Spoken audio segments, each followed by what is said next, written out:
বাঁচা গেল। যাক বাবা, মা ঘুমিয়ে পড়েছে।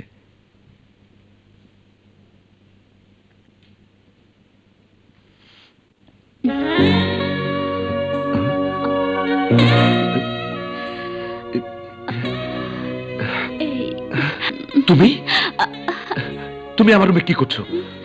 এই ছেলে মানুষই করো না তো, শুয়ে আছো, ভালোই তো লাগছে। এসো। এসো মানে? তোমার কি লজ্জা শরমের পালাই নেই? এত রাতে আমার রুমে কি করছো? বাড়ির সবাই দেখলে কি বলবে? বলবে বলবে, আই ডোন্ট কেয়ার। তোমার সাথে আমার বিয়ে ঠিক হয়ে আছে, সো নো প্রবলেম। বিয়ে? তোমার মতো ক্যান্সারকে? ইম্পসিবল। মা, মা! আহা, আন্টিকে ডাকছো কেন? যা করার করবো তো তুমি আর আমি। গুরুজনদের ডিস্টার্ব করে কি লাভ? ডিস্টার্ব তো করছো তুমি। তোমার প্রেমিকগুলোর কি অবস্থা হয়েছে তা আমি সব জানি। একটা মানসিক হাসপাতালে আছে, দুটো ড্রাগ খেয়ে বাতিল হয়ে গেছে। এবার আমার নাম্বার। না না না, আমি সজ্ঞানে স্বেচ্ছায় এত বড় ভুল করতে রাজি না। মা, আরে শোনো না। মা, মা, মা, মা, মা, এসব কি হচ্ছে? কি হয়েছে সবুজ, চিৎকার করছিস কেন? ডায়না আমার রুমে কি করছে? ও হয়তো তোর সাথে কথা বলতে গেছে। ও বলছে তুমি নাকি ওর সাথে আমার বিয়ে ঠিক করেছো। না মানে ইয়ে মানে? আমাকে না জিজ্ঞাসা করে আমার সাথে তুমি ডায়নার বিয়ে কি করে ঠিক করলে? ঠিক করেছে কে বলল? তোর মামা আলাপ করেছে মাত্র। আলাপটা এখানে শেষ করে দাও। ওই ডায়নাকে দেখলে আমার পিত্তি জ্বলে ওঠে। উফ, কি গায়ে পড়া মেয়ে রে বাবা। ওই মেয়ে যতদিন এখানে থাকবে মা, ততদিন আমাকে আর এ বাড়িতে পাবে না। তুই কোথায় যাবি? জানি না, জাহান্নামের চৌরাস্তায় যাব। তবু এই বাড়িতে ওই ডায়নার সাথে আমি আর এক মুহূর্ত থাকবো না। গেলাম মা। আরে সবুজ দাঁড়া, এই সবুজ। আরে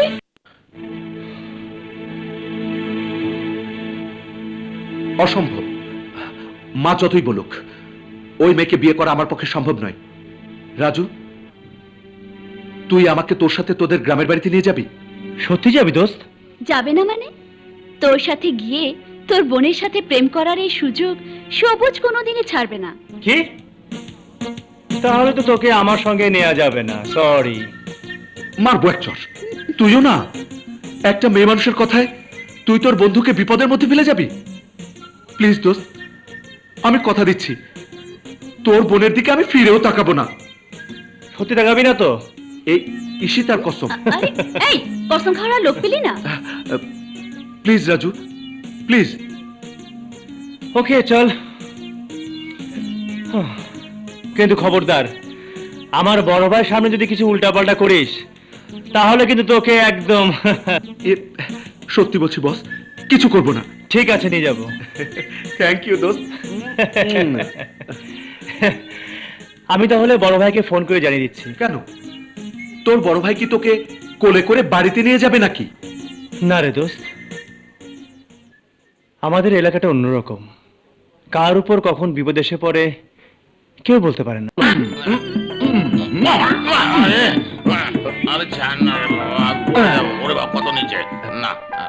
সবুজ, আমি যাই না। কি ব্যাপার? এত রাতে কোথায় তুমি? আমি সোনারগাঁয়ে ঘুরতে এসে ফেসে গেছি সবুজ। এত রাত হয়ে গেছে কিন্তু বাড়ি ফেরার জন্য কিছুই পাচ্ছি না। ট্যাক্সি, বেবি কিছুই নেই। তুমি এসে আমাকে নিয়ে যাও প্লিজ। কিন্তু এত রাতে? প্লিজ সবুজ, এখানে আমার ভয় করছে। জায়গাটা খুব নির্জন। সবুজ প্লিজ। সোনারগাঁর কোথায় আছো? হোটেলের সামনে পার্কের পাশে আছি। ঠিক আছে, তুমি ওখানে থাকো, আমার আসতে 20 মিনিট সময় লাগবে।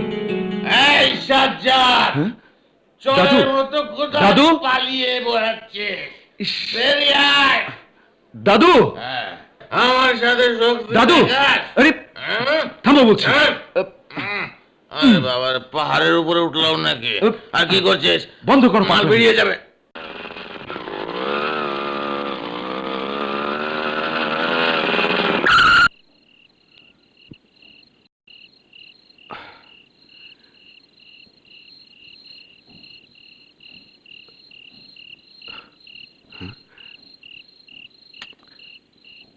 Diana,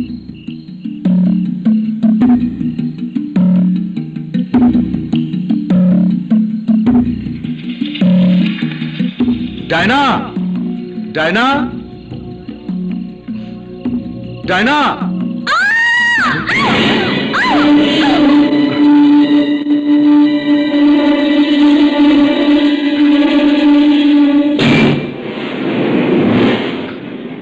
Diana, Diana, Diana, Diana, Diana, কি হয়েছে? কথা বলো ডায়না। ডায়না, ডায়না,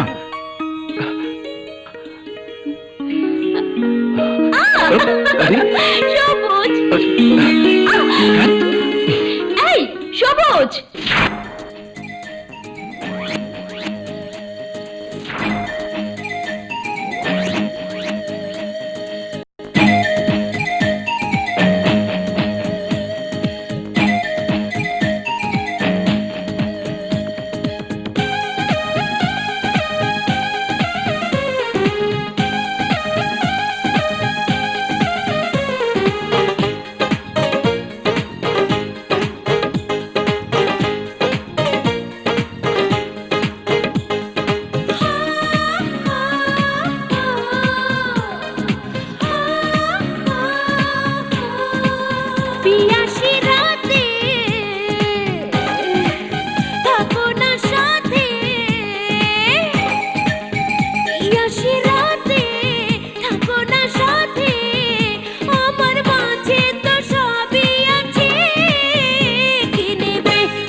তোর ছেলের খুনি উত্তর দিকে আছে। বড় ভাই খবর পাইছি, ওই ছেলে ঢাকা থেকে আইছিল, সিটি কলেজে পড়ে, নাম সবুজ। আমার ভাই হত্যার প্রতিশোধ নেওয়ার সময় হয়েছে মা। আমার চোখের সামনে যে আমার ভাইরে খুন করছে তারে আমি ছাড়ুম না মা। ওই সবুজের মাথা নিয়ে আমি ফিরুম, ওই শালারে আমি খুঁজা বাইক কইরা ওরে আমি এমন শাস্তি দিমু যাতে মাটির নিচে গিয়া ও সাঁতার কাটতে পারে। ওই কালকে ঢাকা যাওয়ার ব্যবস্থা কর।